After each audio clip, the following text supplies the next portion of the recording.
Welcome to Meet the Author, where you can join in on insightful conversations with best-selling and award-winning indie published authors.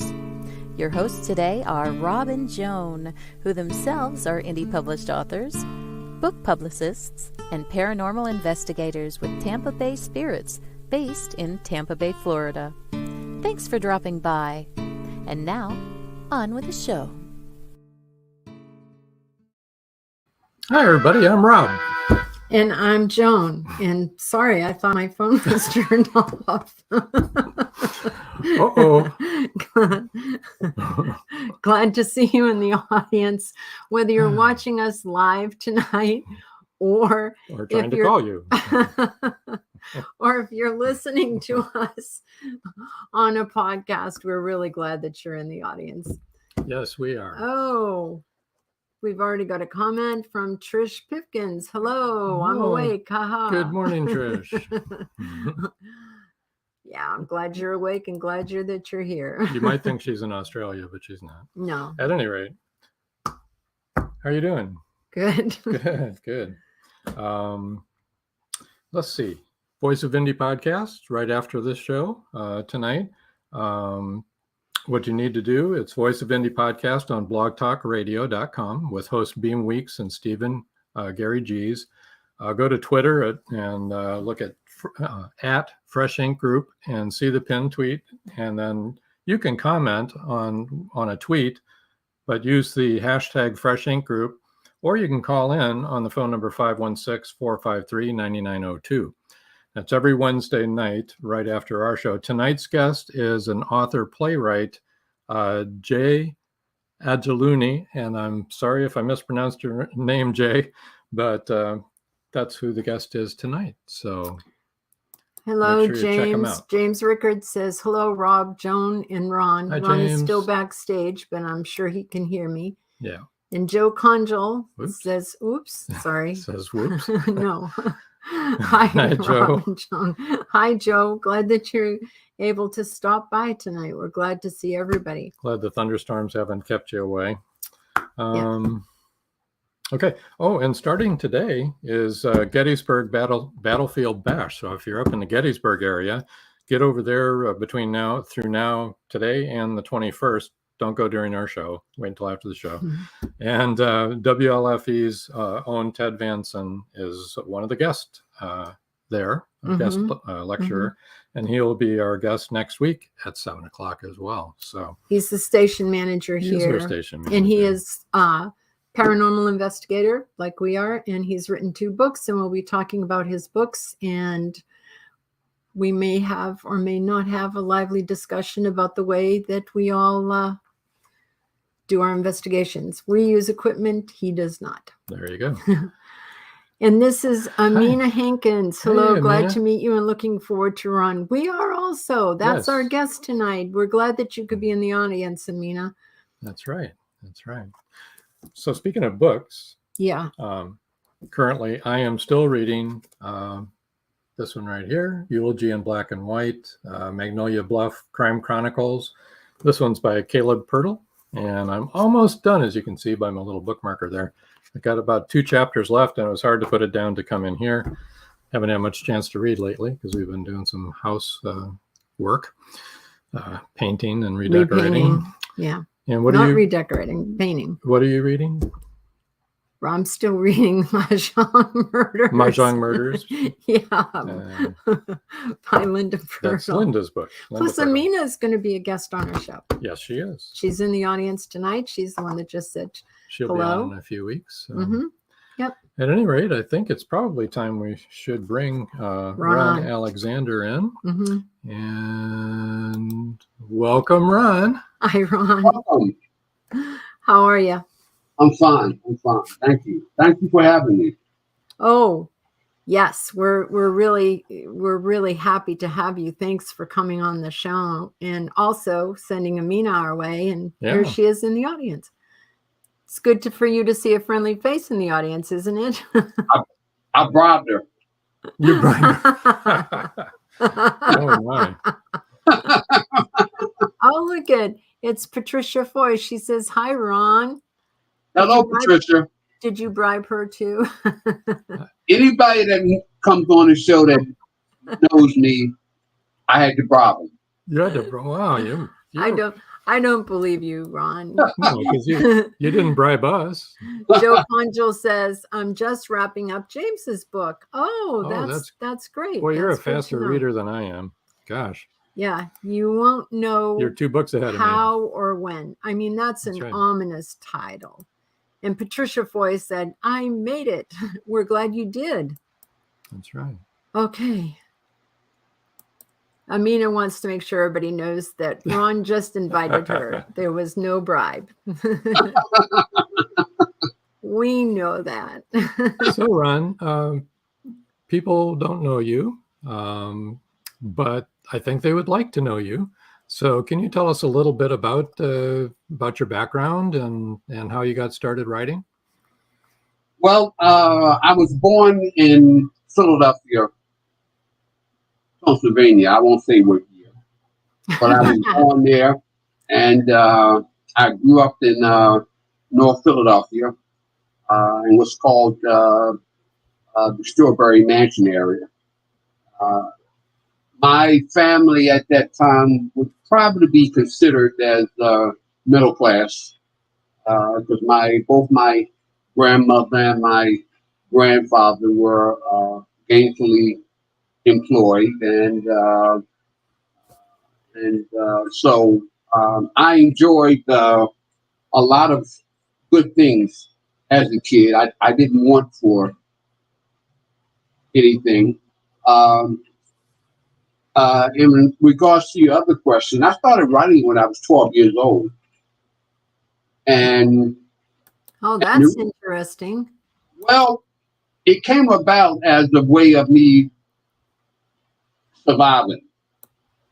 I had a very bad problem speaking. I stuttered a lot. Oh. And that really made me afraid of talking with anyone, and so I decided, okay, well, if I can't talk, I can write.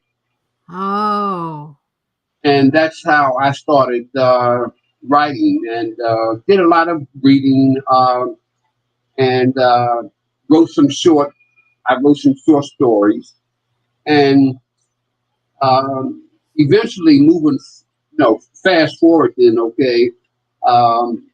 My professional writing career began in a place called Amherst, Massachusetts. Oh. I became friends with Yolanda King, which was Martin Luther King's eldest daughter. And she was a theater major at Smith College. I went to see one of her plays. I decided to write a review. I submitted it to the local paper. They ran it and they paid me. And I said, okay, but this is how this works. So that started my professional writing career. And then over the years, I've worked as a journalist. I did a lot of work in Philadelphia for the longest continuously Black newspaper in the United States, which is Philadelphia Tribune. And let's see, I was a book critic, I was a restaurant critic, I was a music critic, I was a theater critic. What I enjoyed most was working as a restaurant critic. I knew you were going to say that. I got to eat. There you go. And I was always able to take a guest with me. So Awesome. this took care of my my dating, okay, because I could take out dates, okay, to eat with me, and it's not costing me nothing, and I'm getting paid for it, okay. So, but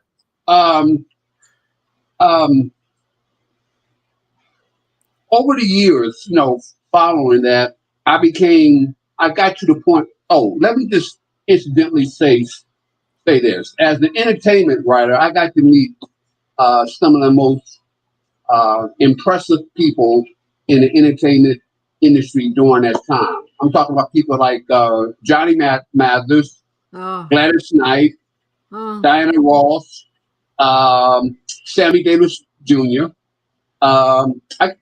Grover Washington Jr. was one of my favorites because he was such a nice guy. He and Al Jarreau Alan Jarreau. were two of the nicest people, and they were so friendly and they were so giving of their time with me. As a matter of fact, my article on Grover Washington is what really started my writing career in Philadelphia. I was the first journalist in Philadelphia to do an article on Grover when he first moved. That's wonderful. Moving forward, okay, after spending so many years writing about other people, I woke up one morning and I said, I'm tired of writing about other people. Maybe it's high time that I start writing about me. And as a result of that affirmation, I wrote my first book, which was the title of it is "Don't Tell Me What to Do," and it was a book that, that's me on the cover. I was 5 years old when this picture was taken. You were a cute baby boy. Look at you. I may have been cute, okay, but I was hell on wheels. You were a pistol. I was a pistol. My grandmother used to always say that, that I was a piece of work, and she always used to tell a story about when I was 8 years old. I told her I wanted to live my own life, and but I was a very outgoing kid, and but I started to put together a book about my life, and it covers about 2 decades of my life, where I talk about the social influences on my life, the different things that I did. Some were good and some were bad. But I wanted to write a book about myself in which I took responsibility for myself. Was this in Don't Tell Me What to Do? Yes, Okay. yes. Incidentally, that I have to mention that my mother, she threatened to sue me. Oh my goodness. And she was serious. Okay. I believe you. But this was the type of book where I blamed no one for my life. Right. I took responsibility for my life. It wasn't a book that was written to be to have malice, to blame other people. Okay. I just simply told the story like any good reporter would do.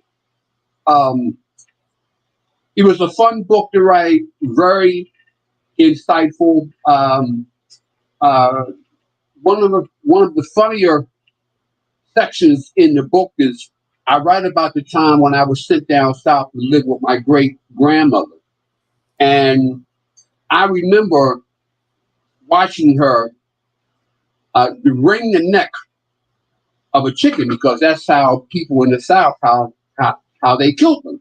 So she would wring the neck of this chicken. Yeah. The head would come off. Yeah. The chicken is running around the yard. Yeah. Like and a couple hours head cut off. Yeah. Yeah. And a couple hours later, she puts a plate in front of me, parts of the chicken.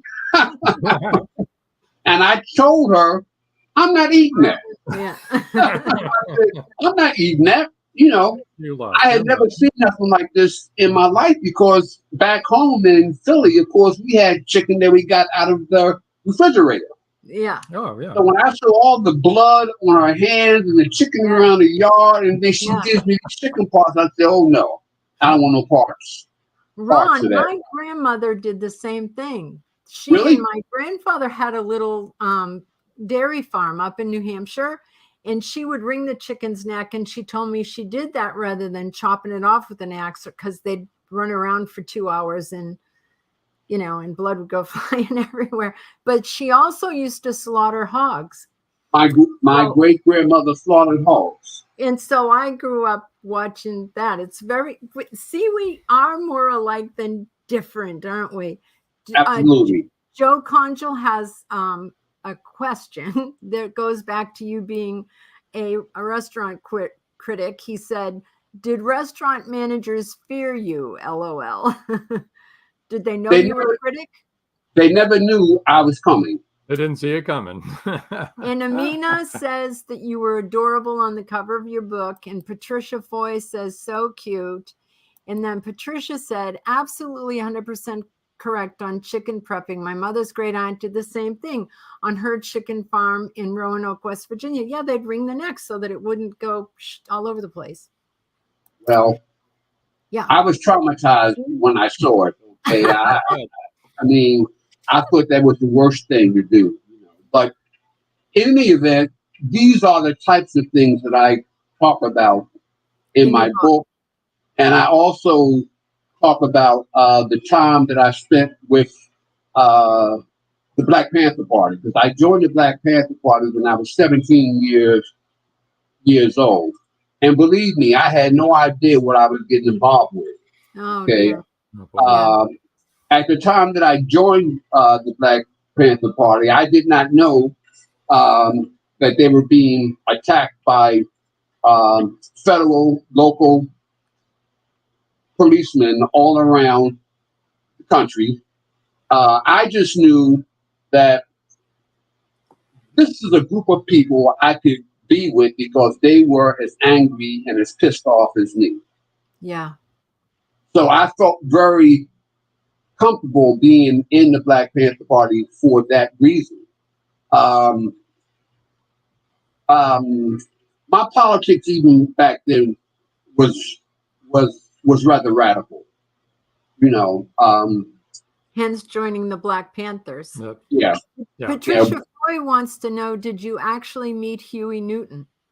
I didn't meet Huey, but I met the co-founder. Oh God, his name escapes me. But I was a member of the New Haven chapter of the Black Panther Party, which was a very active party for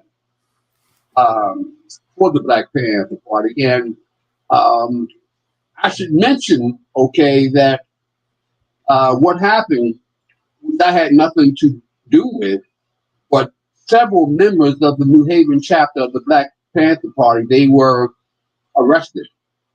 Fortunately, I was not at the headquarters when this happened, but they were arrested and they were charged with bringing an informant from the state of New York back to Connecticut.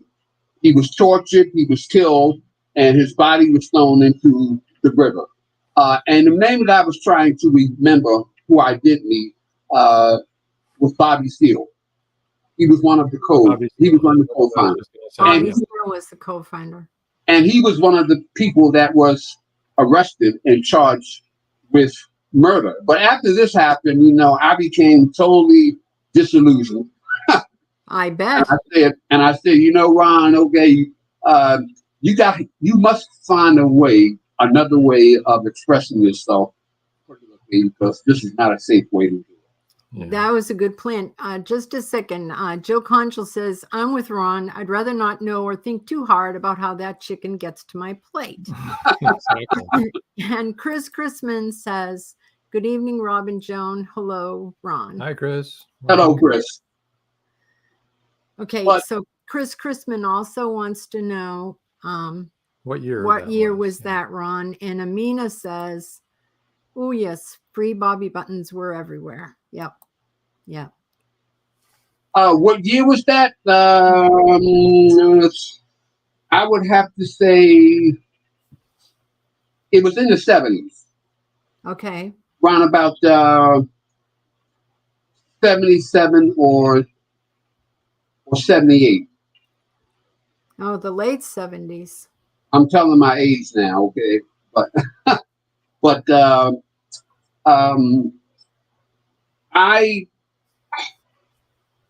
I had the knack of following where my curiosity would take me. I was never. I had no fear of seeking out the truth, no matter where it would be, and I had no fear of expressing myself, even if it was politically incorrect. One thing that happened, which I would like to allude to real quick, is that the Black Panther Party was located in New Haven. I was living in New London, which is about an hour away. And when Huey Newton came up for an appeal, he was in jail. He was charged with murder. And Free Huey was all over the country. I planned a protest in Little New London, Connecticut. And I was able to convince some high school students to come out and be a part of the protest. Very dangerous thing for me to do, okay? But once again, I was naive, wasn't well informed, okay? And I remember that when I got back home to my aunt and uncle, the next morning, it was in the paper, and my uncle, who had served as the past president of the NAACP in New London, he hit the ceiling. Oh, I would have bet. He hit the ceiling, okay? And yeah. He called my father, and when he told me he had called my father and my father was coming to New London, I packed up and I left New London on the way back to Philly. So my father and I probably passed each other on 95. But what happened is when my father got to New London, he issued a public apology for what I did. Oh, my no. goodness. Oh. I was written off as being some misguided kid. Okay, I really didn't know what I was doing, which was not true, But and then it had nothing to do with his family. Family. Yeah. My family up there, they were very image conscious because my uncle was very well known and respected, And and NAACP. I mean, that was a whole different path that they were taking. Exactly. NAACP, Black Panther, that's like oil and water. Didn't mix. Wait just a minute. There's a few comments and questions, and we actually have to go to a commercial, but we'll get these. We'll talk about this. Chris Chrisman said it was still dangerous in the late 70s. Yes. And he also said, wow, not good about your uncle and your dad. And then Patricia has a question. Patricia Foy has a question. Is it true that the Black Panther Party was infiltrated by plants to help destroy them? Oh, I'm sure that's true, but I don't know. Was it? Absolutely. Yeah, I would think so. I mean, All over the country. the government that is still. Well, no, I won't say No. that. Never mind. Okay. All right. We need to break for a commercial. Don't go so anywhere, people. everybody This sit is tight, really exciting. and So don't go away. We will be back, and there is going to be a book giveaway later on here, and we need to hear about Ron's other 2 books and some more stories. Yeah, great stories. Amazing. Stand by. See you in a minute, guys. I'm blown away. They thought the siren was dead. In the novel Siren Song by author George Dismukes, James Harmon shot her twice. Several people saw her dead body sinking slowly into the abyss. But now, in Siren Song 2, evidence suggests that she may still be alive. She killed that boatload of people. It was her! And she's just getting started! And gee, that's impossible. The cold chill up my spine tells me it's not impossible. We've got to start all over again. And this time, do it right. Siren Song 2. The story continues. Available on Amazon, Barnes & Noble, and many other bookseller websites. Get your copy today.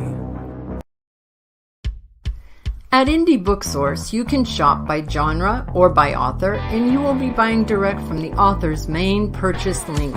We offer hundreds of titles in formats that include ebooks, paperback, hardbound, and audiobook. Support an indie author. Visit indiebooksource.com today. Okay, listen, you've got to hear some of these comments. I love it. I love the audience tonight. Patricia Foy said, awesome. And Chris Chrisman said, 1973 American Indian Movement. I wore a shirt that said Custer had it coming. That's funny. That's great.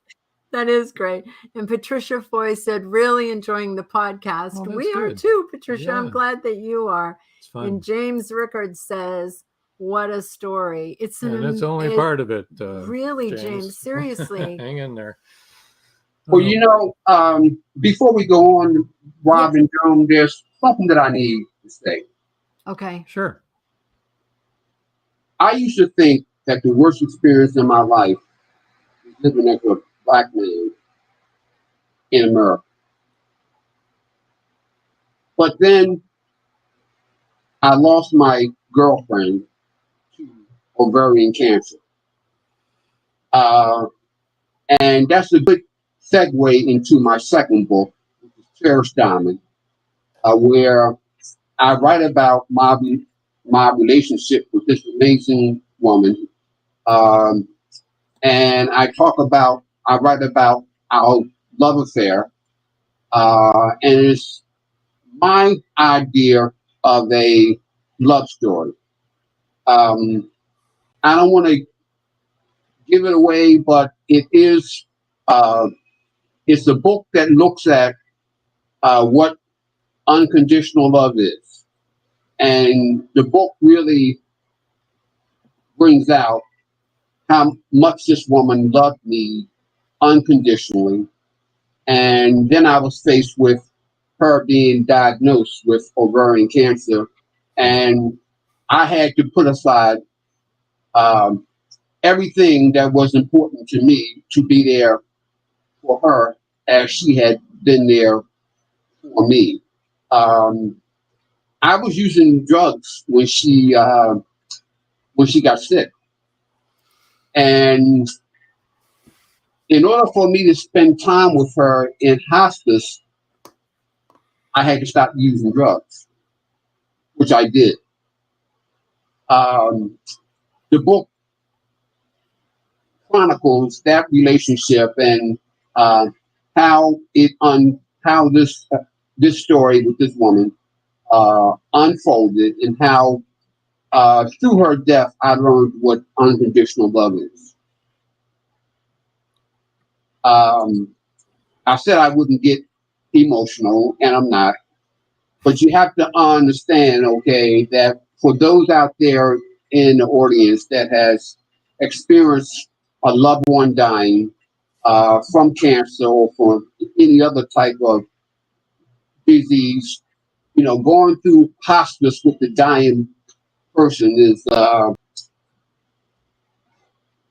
not easy. It's very, very hard.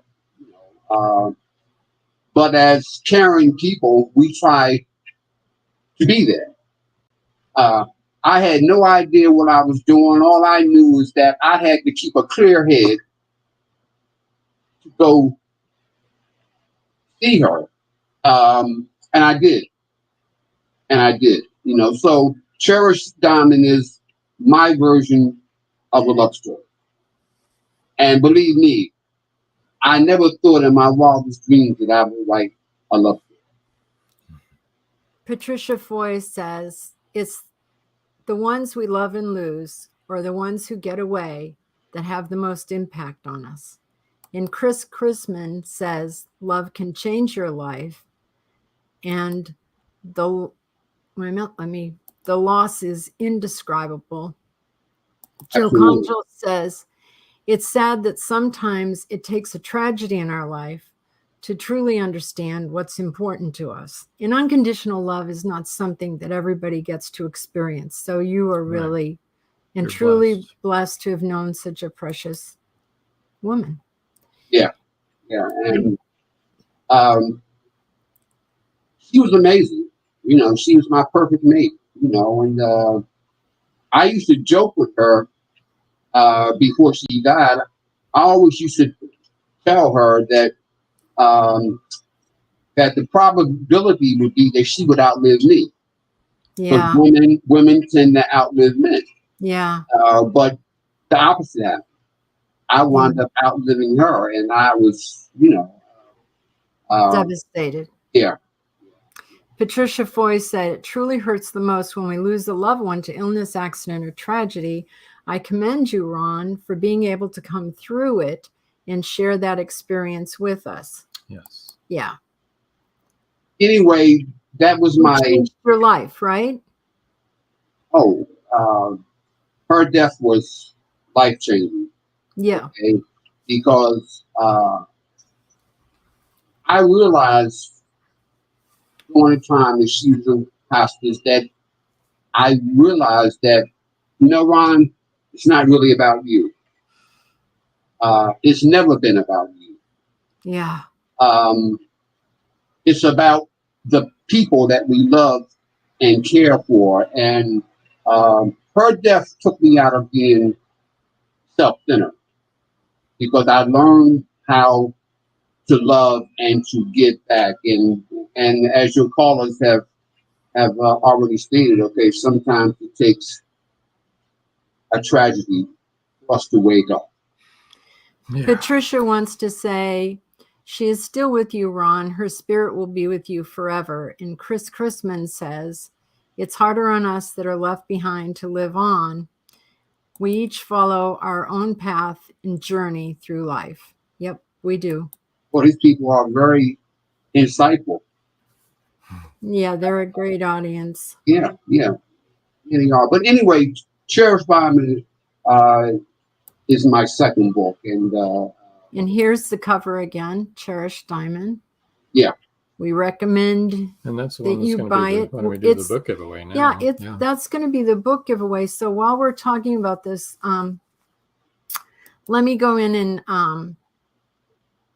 and actually show you all of his websites and how to reach Ron. I really love this, and you authors that are in the audience are going to love this too. His website is Marketing Genius. Marketing Genius is right. Is buyronsbook.com. Great. Yeah. That's great. That's a message. That's BUYRONSBOOK. And his Facebook is Ron Alexander Authors Page, and that's RONALEXANDER, Ron Alexander Authors Page. His Twitter is @BuyRonsBook. LinkedIn is Ron-Alexander. Instagram is BuyRonsBook 2010. I think this is so smart. All right. We'll now do the book giveaway. Book giveaway is the first 3 people to email Ron at buyronsbook.com will win an ebook copy of Cherished Diamond. So you don't want to miss that one. Yeah, that's Ron at buyronsbook.com. His email is ron at buyronsbook.com. So the first 3 people to email Ron at buyronsbook, that's the whole email is ron at buyronsbook.com, will win an ebook copy of Cherished Diamond. That's the book that we've been talking about. Joan? Yes, sir. I just have to mention that, you have alluded to my marketing skills, and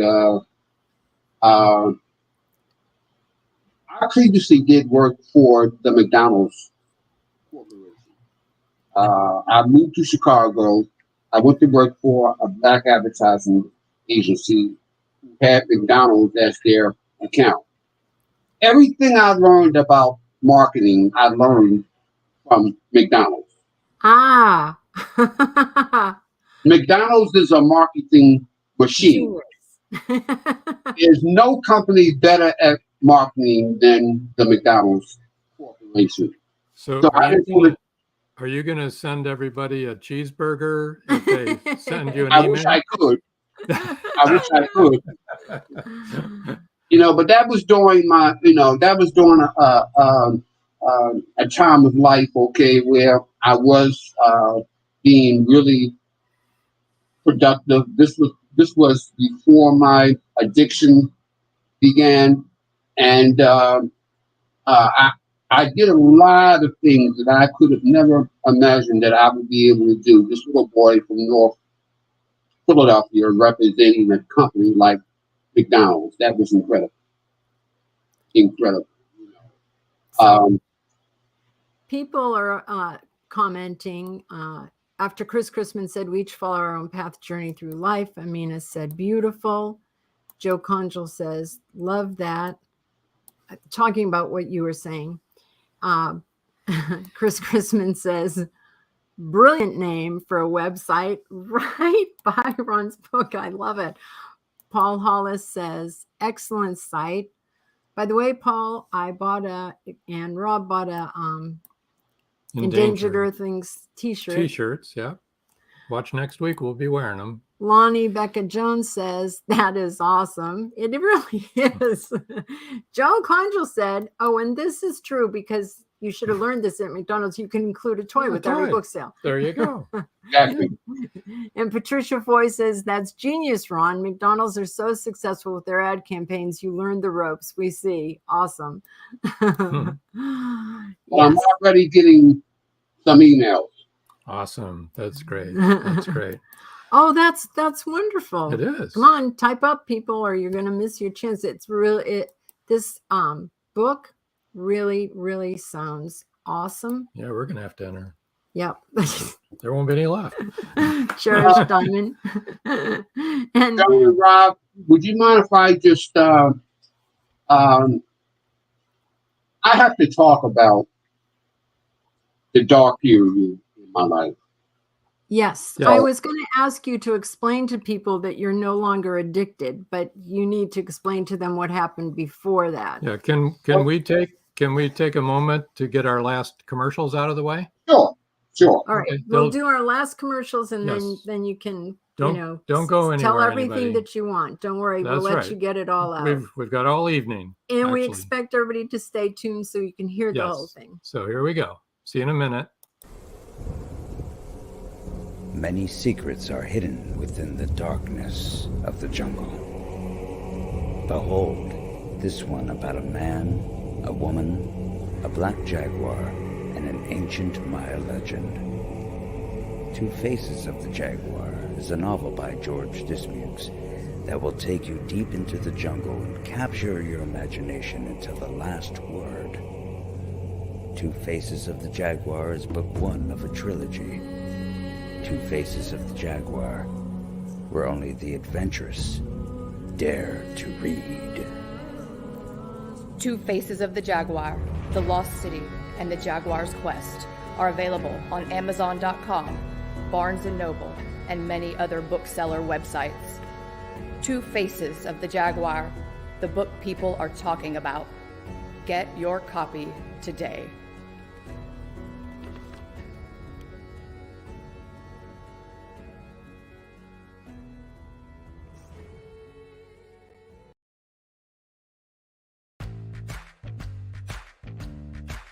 Live every Wednesday, your Voice of Indie hosts Beam Weeks and Stephen Gees welcome authors, musicians, publishing industry pros, artists, and assorted creative guests for an exciting interactive hour. Call in during the show or post questions and comments on Twitter for responses in real time. Meet your favorite indie creators, learn inside tips, network, and promote your work. The link for each week's show is pinned on Twitter atop @VoiceOfIndie. And you can receive the link every Wednesday morning in your inbox by subscribing to our newsletter at freshinkgroup.com. Check out Voice of Indie every Wednesday on Blog Talk Radio and catch hundreds of episodes archived everywhere from our websites to our YouTube channel and Spotify.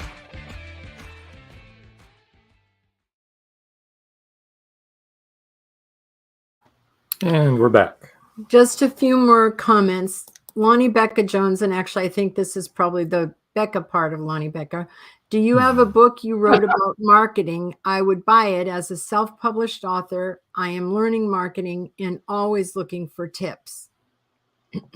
I can tell you, no, he didn't. Not yet, maybe. Patricia, that's an idea though, Ron. Patricia Foy says, Ron, as one author and artist to another, I would prefer to support you by purchasing the book. And Chris Chrisman says, it's nice to see another survivor, Ron. And then Patricia wants you to know she will do so soon. Okay, we got the comments out of the way. So go ahead. Why don't you share with everybody what you really need to share? Okay. My addiction to drugs began when I was 35 years old. And that's rather late in life. Yes. But everything about my childhood led me to that moment when I was 35 years old to start using cocaine. I was addicted for over 20 years. I was in and out of rehabs. I think I probably was in and out of at least 10 rehabs in the Philadelphia area. Nothing was working. I wasn't getting it. But I remember very well that my last time of using, and the last rehab I went into, I had lost about 15 pounds. I was thin as a rail. I was malnourished, and when I went into this rehab, I looked so bad that they gave me double portions of food, breakfast, lunch, and dinner, because I had lost that much weight. But my final trip into a rehab, a bell just went off in my head. A bell that said to me, Ron, you're done. I think it was the voice of God. My 20-year addiction to drugs ended, and it took me 20 years in an active addiction to get 20 years clean, if that makes sense. Yes. Yeah. Now, a lot of people probably don't understand what addiction is. And I have my own definition. Okay. Addiction is when I'm engaging in a substance or a behavior that has consequences, but I continue to do it anyway. That's very broad. And if you work from that definition, you would understand, okay, that addiction is more than drugs and alcohol. We all are capable of being addicted to something. Yes. Some of us can't stop eating. You Right. can't walk past the refrigerator. Some of us smoke. Some of us are addicted to sex. Some of us are addicted to work. So the only difference is that my addiction was life threatening, whereas someone that has food addiction, well, that's life threatening too. But, Oh, yes. but we all are capable of being addicted to something because we are human beings. I would have to say that the enlightenment that I have come to have was the result of my 20 years of being a drug addict. I would have liked to have been enlightened in a different way. I would have liked that I became enlightening and not had to endorse the pain of being a drug addict for 20 years, where I was homeless, I was jobless. Okay, life was a total wreck. Today, I must say that I am clean through the grace of God. I read the Bible and I read about the stories of the people that were delivered. Jesus delivered people from their sins. Jesus delivered the prophet Paul. Jesus he had a hard time with Jonah, but eventually, he got Jonah out of the belly, and Jonah went where God told him to go. So rather than me saying I'm in recovery, I like to say I have been delivered. Delivered. Amen. Yeah, you've had victory. Yes. Yes. Now, being delivered doesn't mean that this could never happen to me again. Nope. Being delivered means that I must stay in the grace of God to keep what He has given to me. And I do that in my own way. I'm not saying that AA and NA are not important programs, because they are. But if anybody out there is familiar with AA, you would know that the 12 steps that we hear so much about AA, the 12 steps are actually based on biblical beliefs. Dr. Bob and Bill Wilson, when they wrote the 12 steps, they drew from the Holy Bible to write those steps. Right. And it's all about putting your trust in a higher power. Exactly. Exactly. Even with being clean for so many years, I still go to AA meetings because I have a great friendships with a lot of people that go to AA. And going to meetings is one way that I can ensure that I'm not isolating. Because I don't know about you people, but sometimes I like to isolate. I like to shut out the world. Well, isolation is bad for me. And the one way that I avoid it is by going to a meeting, because it gets me outside of myself and outside of the door. Which, you want to talk about my book? I'm going to bring it up right now because I was sure that that's where we were going. It's this one. Bulletproof Soul, Personal Essays. This is not out yet, but it should be soon, right? Yeah. Nice cover, by the way. It is available to be pre-ordered if someone would like to do that, and they would find it on my website. But first, let me say that the title of the book I borrowed from the singer Sade. She recorded the song by the name of Bulletproof Soul. And when I listened to the song and when I thought about the title of it, I said,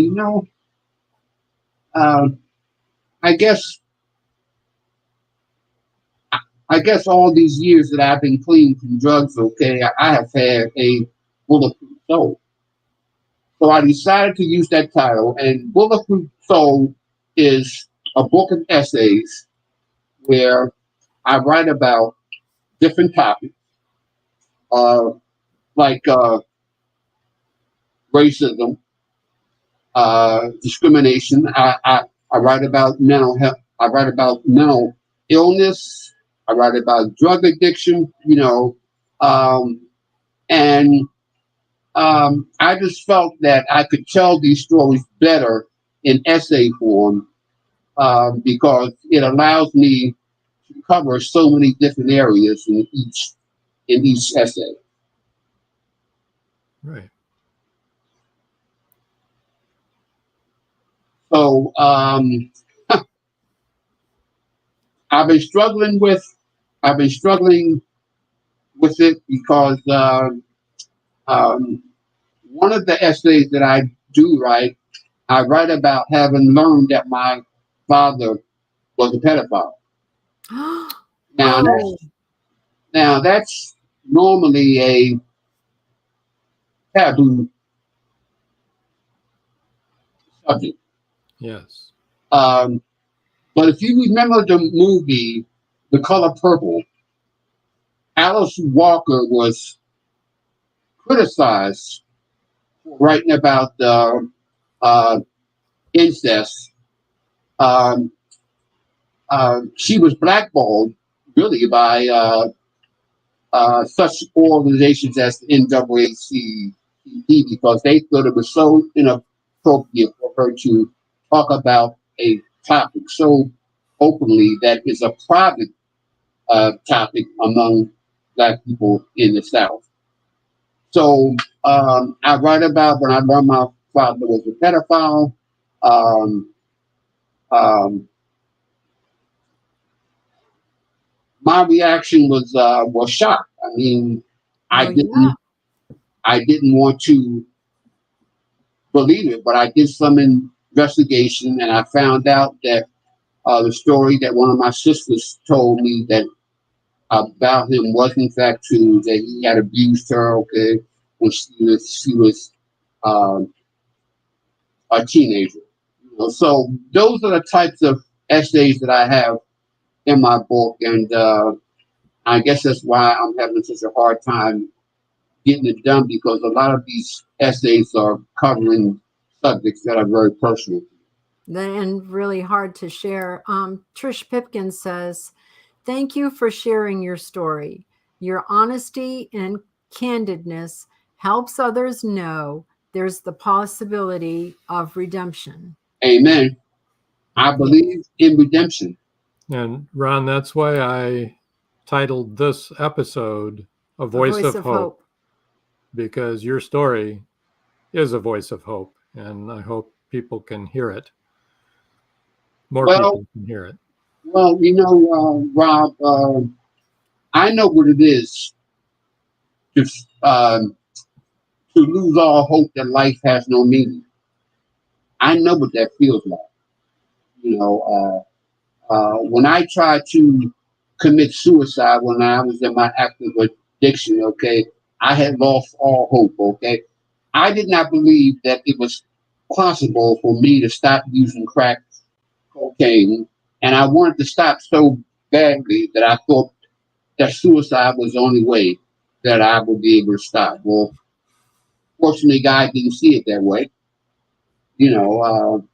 I was obviously unsuccessful in trying to kill myself, and eventually I got on the right path, and I learned, okay, that redemption is possible. I was able to get delivered, and so today I'm living like everybody else. That's wonderful. I pay taxes like you and everybody else. I make the same decisions on a day-to-day basis, and it feels good to live a normal life. Because for so long, my life was it was a wreck. And it's very difficult, as you mentioned earlier in your story, to be delivered because so many addicts go through so many programs, and like you said, you'd been through what, 6 programs or something like that? I mean, 10 or more. 10 or more. Yeah. And yeah. And then it took God speaking to you for you to be delivered. And Right. Patricia Foy said, God had a plan for you and all this, Ron. Your pain and disclosure is now helping many others. God bless you. Amen. Yeah. And I agree. And I agree with that. Lives touching other lives. That's for sure. Yeah. And she also says, and this is true, it's really sad that this problem has become rampant in our society. It's so commendable of you, Ron, in sharing this part of your past so that you can release your demons. But it's also wonderful because it is very prevalent, especially among our young people. And I hope they would buy your book because they get caught in this circle of addiction and at a really young age. And here Joe Conjal says, and then they feel like there's no way out because we know people that have gone through rehab numerous times, people that know the Lord and still struggling. Yeah. Joe Conjal says, you have an amazing story, Ron. Thank God you came through it to become the man you are today. Now, I didn't bribe him. I don't know. You don't know, Joe. Well, we do, and we'll find out whether you actually did. Well, let me say this real quick. Lately, I've been working at a drug rehab. I consider it as my calling in life to reach out to other people who are in pain and who are trying to get their demons off their back. So working at this drug rehab gives me an opportunity to interact with young people. Yes. Who want to turn their life around. And believe me, it's not an easy path. Kicking drugs and alcohol takes a tremendous amount of strength. Everybody don't do it, can't do it. That's what I'm saying. Right. Some people die in their addiction, and you're right about with the fentanyl thing that's going on now. There are so many kids who are ODing off of this drug. Well, it's even in drugs that they don't even know that are laced with fentanyl. They're lacing fentanyl on all different kinds of drugs, and it seems like every day there's a new drug that's come out. Right. That's right. We have Mexico.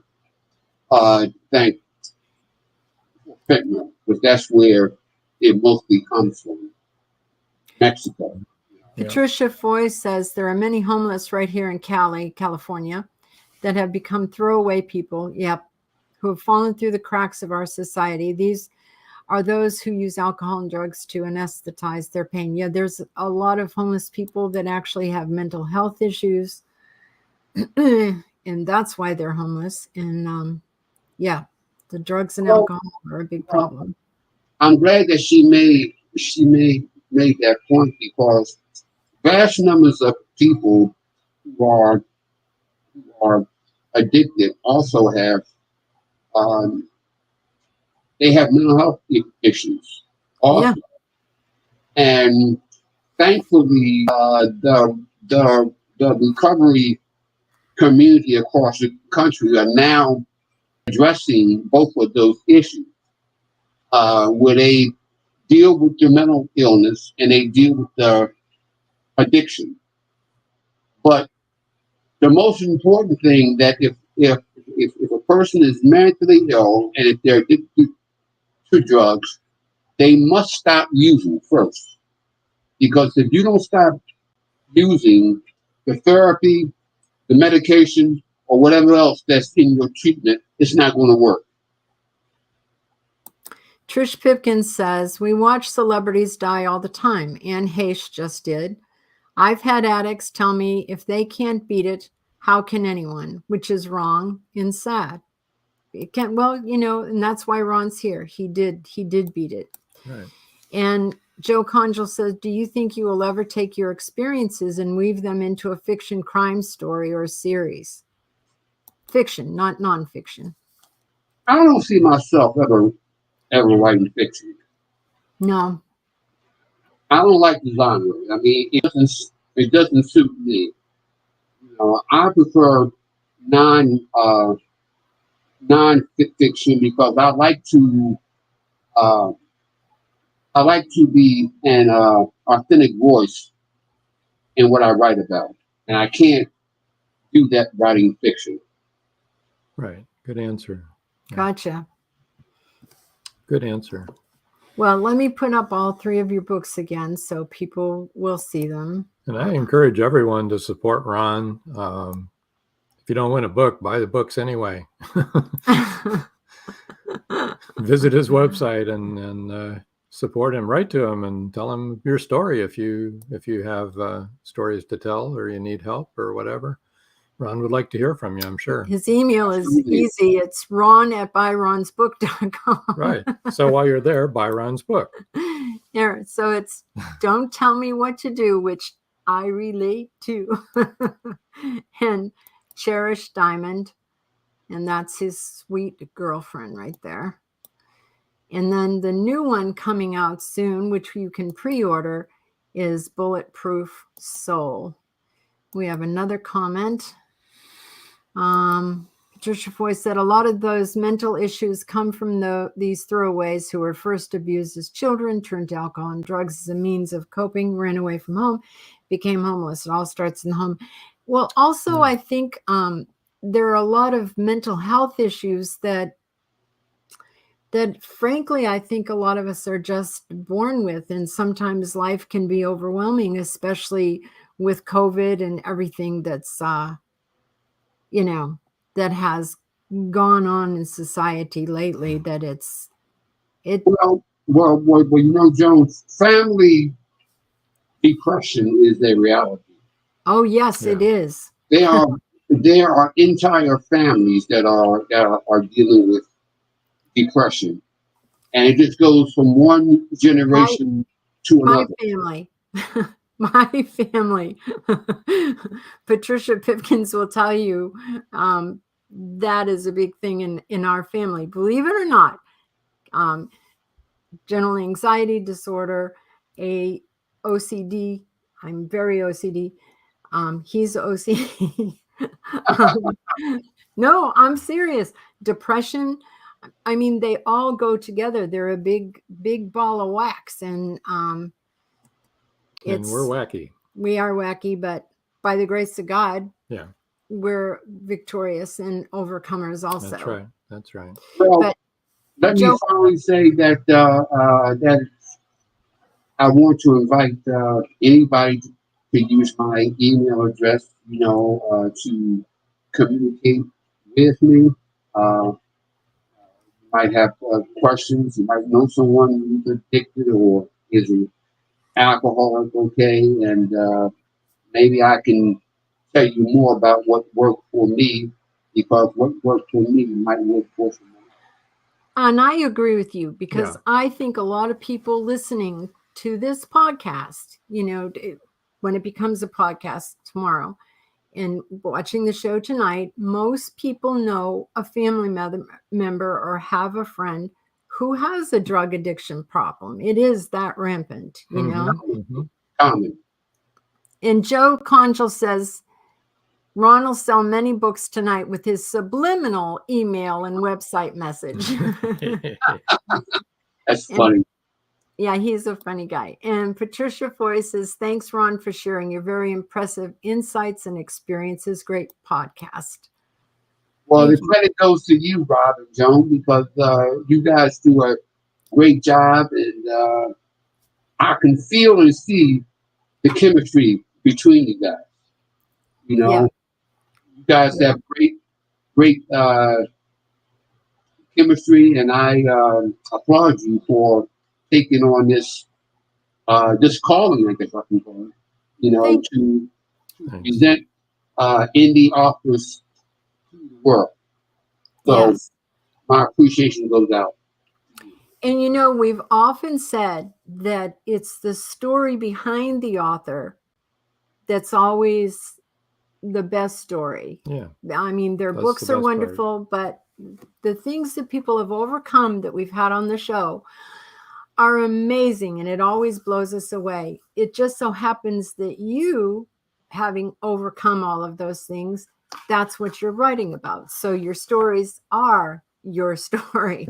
So Absolutely. that's one of the reasons why this is such a wonderful thing for us. Is we love all of our authors that have been on here, and they've all been amazing, and many of them are still overcoming really difficult things. It's just, Trish Pipkin says, thank you, Ron. The world is a better place with you in it. Absolutely. Right, Trish? Isn't that the truth? I know. Amen. Well, Rob and John, let me say that Amina, Yes. Angela Hankins is going to be on our show. She's going to be a very good guest. Oh, I know I know they will be. And Amina says, good night. I hope I win the latest book. Thanks. I hope you too, Amina. Yeah, we'll be talking to you soon. To Amina. Yeah. Well, thank you guys. I really appreciate being here, and thanks again for so much that you do. Thank you too. Thank you for joining us. Thank you for everything that you've done in the books that you've written, and being willing to share your story and put yourself on the line. There's one more comment if you can bring it up. Let's see. Very impactful show. Thank you, Ron. That's from Paul Hollis. Oh. All right. All right. Well, we're going to push you time over has to the come side. to Well, actually, this way. I'm going to push you over just 1 second here. Hold on, Ron. There we go. Don't go away. Don't go away. I hope that didn't jolt you too much. After the show. Okay. So, what's got coming up this Saturday? Episode Rewind, episode 38, Susan Kite. Oh, yeah, that was a good intro too. 6 months ago, something like that, 6-7 months ago. And that'll be this Saturday at 5:30 p.m. right here where you're watching. You can watch Susan Kite, an amazing author. We already talked about Gettysburg Battlefield Bash. Next week is Ted Vanson is going to be on as our guest, and we're going to talk about the paranormal. We're going to talk about ghost hunting. And like I said, we use equipment. He does not. Yeah, but he's written a couple of books that will teach you how you can go ahead and do this. Right, it may not be the right way. No, I'm kidding. Just joking. There's no right way or no, there isn't, of course. Okay, let's see, what do we got here? Thank you, Ron, Joan, and Rob. This was a very heartfelt and strong episode. Yes, it was. Patricia, thanks much, Rob and Joan, for being such great hosts. And Amina says, what? SMH. I don't know what I'm doing. I don't know. I think you do. I think you do. Yeah, she's very small. Yeah, oh, yeah. I can tell. Okay, so let's see. Let's see, where are we going here? Have a good night. You have a good night too, Amina. And all of you, thank you for tuning in. Yeah. And tune in next week. Yep. Same time, same place. Same bat station. Until next week. We love your comments. We love for you to share. Until next time. Subscribe to our YouTube. That's all, folks. Thank you for joining us here on Meet the Author. Make sure you stay up to date with our show by clicking like, follow, and share. And you can find us on Spotify, iTunes, and more. See you next time on WLFE-DB.com.